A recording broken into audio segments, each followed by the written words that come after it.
Dans cette vidéo, nous allons voir 3 fonctionnalités des histogrammes peu connues mais très pratiques. Je serais curieuse de savoir si vous les connaissiez déjà et si vous en avez d'autres à partager aux utilisateurs d'Excel. C'est parti!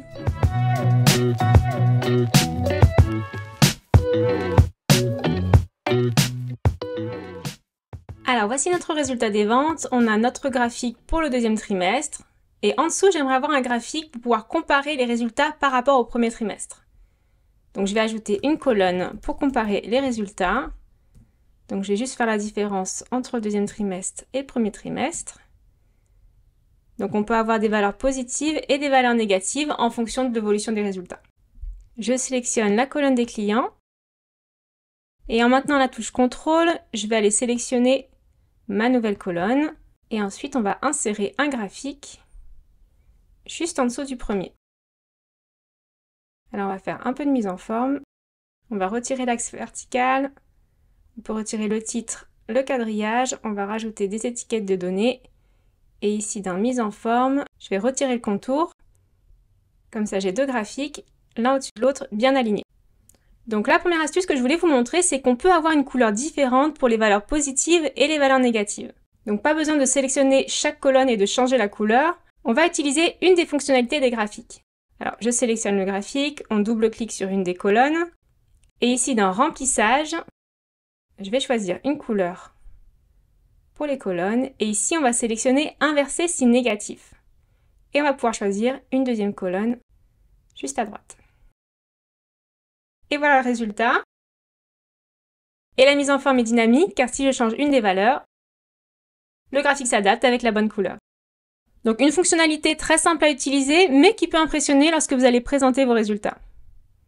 La deuxième astuce que je voulais vous montrer, c'est comment appliquer une mise en forme au graphique. Donc par exemple, comment identifier la meilleure vente avec une couleur différente, et ce de manière dynamique. Si je le fais manuellement et que je change la couleur d'une des colonnes, et que le résultat change après une mise à jour, la couleur ne va plus fonctionner. Alors dans ce cas, on va ajouter une colonne juste ici pour identifier le maximum.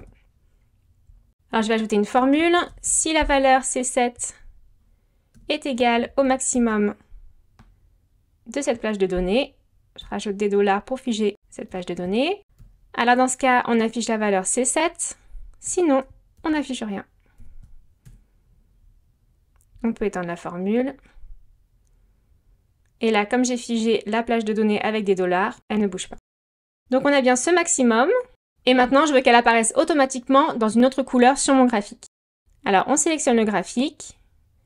Ici dans création de graphique, sélectionner les données. On va ajouter une série qui est dans la colonne F. On sélectionne toute la colonne. OK.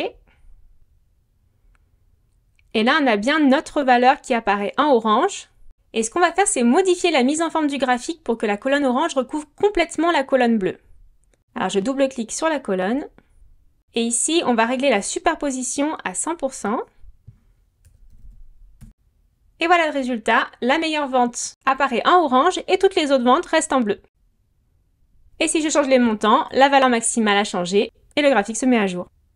Cette astuce, vous pouvez l'appliquer à plein d'autres situations. Par exemple, si je veux mettre en orange toutes les ventes inférieures à 500 000, il me suffit juste de changer la formule dans cette colonne. Donc si C7 est inférieur à 500 000, alors on affiche C7, sinon on n'affiche rien. Il me suffit d'étendre la formule. Et on visualise bien les ventes inférieures à 500 000.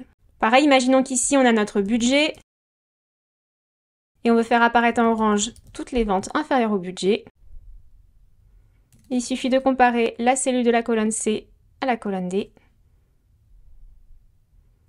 Et on a notre résultat. Enfin, dernière astuce, ça vous est peut-être arrivé, mais si vous masquez une colonne, le graphique peut disparaître avec. Alors vous allez voir, c'est très simple. On va sélectionner le graphique. Ici, dans Création de graphique, sélectionner les données. On va cliquer sur Cellule masquée et Cellule vide. Et ici, on va sélectionner Afficher les données des lignes et colonnes masquées. Et maintenant, je peux masquer la colonne. Et le graphique ne bouge pas. Voilà, j'espère que ces astuces vont vous aider dans vos prochaines créations de graphiques. Si vous en avez d'autres, n'hésitez pas à les partager en commentaire. Et n'oubliez pas de vous abonner pour ne rien manquer de nos prochains tutoriels. Merci!